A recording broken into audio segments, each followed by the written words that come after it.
Hello dear students, जैसा कि आप लोग देख पा रहे हैं, हम आज बात करेंगे चुंबकीय द्विध्रुव की अक्ष पर चुंबकीय क्षेत्र की तीव्रता का परिकलन।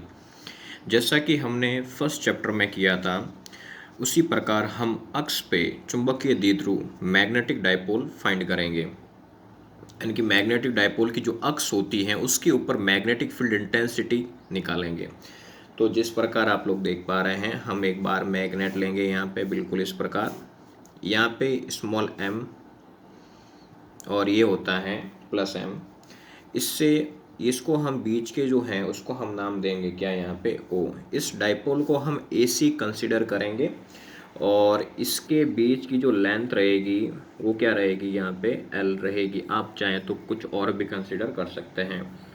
टोटल कितनी होती हैं, 2L होती हैं, ये आप सभी जानते हैं। इसी मिड पॉइंट O से R डिस्टेंस पे, क्या बोला मैंने, R डिस्टेंस पे एक पॉइंट P होता है। क्या होता है यहाँ पे, पॉइंट P। इस प्रकार R डिस्टेंस पे क्या होता है यहाँ पे, पॉइंट P। उसके अकॉर्डिंग हमें क्या करना होता है, मैग्नेटिक फील्ड इंटेंसिटी निकालनी होती है। अब इसके अंदर डियर स्टूडेंट्स -m के कारण देखें तो मैग्नेटिक फील्ड इंटेंसिटी की जो डायरेक्शन होती है, मैंने क्या बोला थोड़ा ध्यान से, -m पोल के कारण मैग्नेटिक फील्ड इंटेंसिटी होती है वो उससे दूर होती है या इसकी तरफ होती है। नहीं डियर स्टूडेंट्स, इसकी तरफ होती है। तो हम क्या लिखेंगे इस प्रकार, तो B1 वेक्टर और प्लस m के कारण मैग्नेटिक फील्ड इंटेंसिटी वो इससे दूर होती है इस प्रकार, तो B2 वेक्टर। यहाँ तक मेरे किसी मित्र को दिक्कत नहीं होनी चाहिए। तो हम इसको अब किस प्रकार डिराइव करते हैं, सबसे फर्स्ट ड्यू टू -m पोल। यदि मैं इसके कारण देखूं मैग्नेटिक फील्ड इंटेंसिटी, तो मैं कैसे देखूंगा, मेरे पास फॉर्मूला है क्या, B is equal to mu naught small m upon 4πr²। ये फॉर्मूला होता है, बिल्कुल ठीक है। तो अब इसी फॉर्मूले का यूज़ करते हुए B1 vector is equal to mu naught m 4π, यदि इसके अकॉर्डिंग देखें तो हम पूरी क्या लेंगे, यहाँ पे देखो यहाँ से यहाँ तक जा रहा है तो AP लेंगे, और जो डायरेक्शन शो करेंगे वो डायरेक्शन क्या है, ये इस डायरेक्शन में मतलब इसकी ओर जा रहा है तो हम लिखेंगे P2A। PA की डायरेक्शन या PA की दिशा। आगे बात दिमाग में, यदि मुझे पर्टिकुलर वे से डिस्टेंस चाहिए तो डिस्टेंस कैसे लूँगा, यहाँ से यहाँ तक R है और ये पार्ट है L, तो R प्लस L होता है। क्या आता है यहाँ पे, R प्लस L। तो B1 vector mu naught small m upon 4π R plus L की पावर 2। डायरेक्शन रहेगी हमारी सेम, ये वाली रहेगी। यहाँ तक मेरे किसी मित्र को दिक्कत नहीं होनी चाहिए।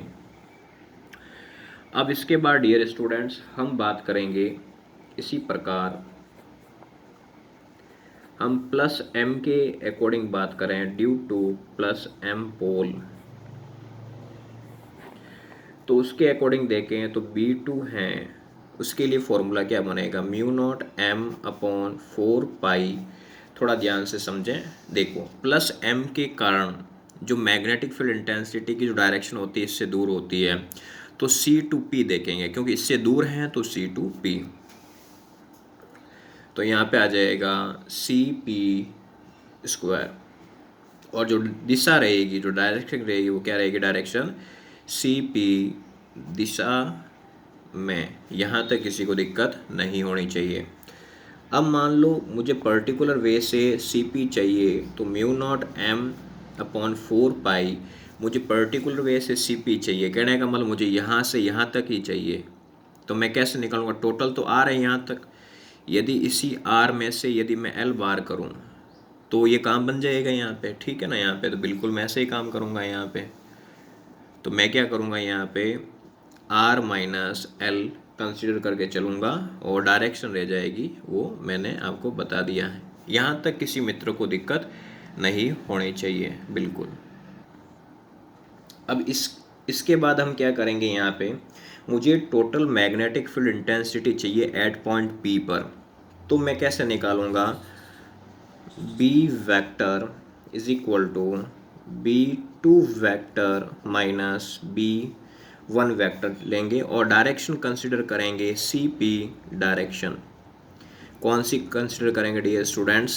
CP direction. ठीक है, यहाँ पे ये आपको ध्यान रखना है। माइनस क्यों किया है? क्योंकि दोनों मैग्नेटिक फील्ड इंटेंसिटी है जो B1 वेक्टर है और दूसरा जो B2 वेक्टर है वो एक दूसरे के ऑपोजिट हैं। यदि सेम डायरेक्शन में होते हैं तो ऐड हो जाते हैं। ठीक है, अब मान लो B vector is equal to mu naught M upon 4 pi R minus L की पावर 2 और B1 कितना है dear students? 4 pi R plus L की पावर 2। यहाँ तक किसी को दिक्कत नहीं होनी चाहिए। अब हम क्या करेंगे, म्यू नॉट M अपॉन 4 पाई यहाँ से कॉमन ले सकते हैं, तो यहाँ से हम इसको कॉमन ले रहे हैं तो R माइनस L की पावर 2 R प्लस L की पावर 2 इस प्रकार हम लेंगे।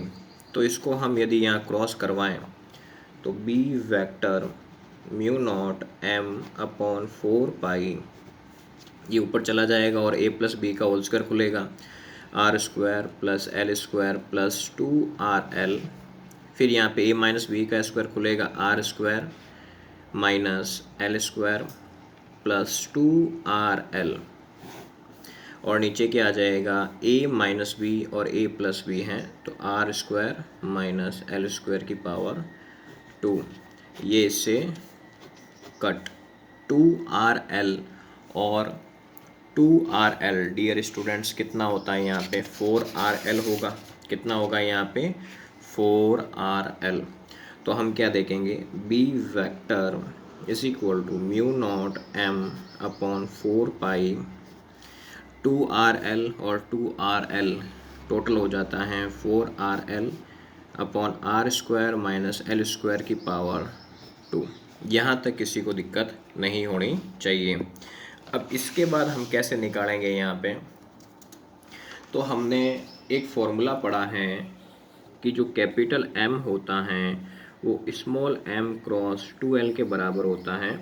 तो B vector is equal to mu naught upon 4 pi, ठीक है, और 2 को हम एक बार आगे लिखेंगे, फिर यहाँ पे यदि इसकी कंडीशन बनानी है तो m क्रॉस 2L, 2 2 जा 4 और यहाँ पे पीछे लिख देंगे क्या, यहाँ पे R। तो ये आपको जो दिख रहा है वो कंडीशन क्या है, वो इसकी है, कैपिटल M लिख सकते हैं हम यहाँ पे, और नीचे क्या आ रहा है R स्क्वायर L स्क्वायर की पावर 2। ठीक है, तो इसकी जगह मैं क्या लिखूँगा, B vector is equal to 2 mu naught capital M small r upon 4 pi, फिर बात करेंगे R square minus L square की पावर 2। फिर हम क्या देखेंगे, इफ़ हम देख रहे हैं R यदि ग्रेटर हो L से तो जितनी भी L की जो पावर्स होती हैं, पावर्स ऑफ L, उसको हम क्या मान लेंगे, नेग्लिजिबल। कहने का मतलब L को हम जीरो कंसिडर करेंगे।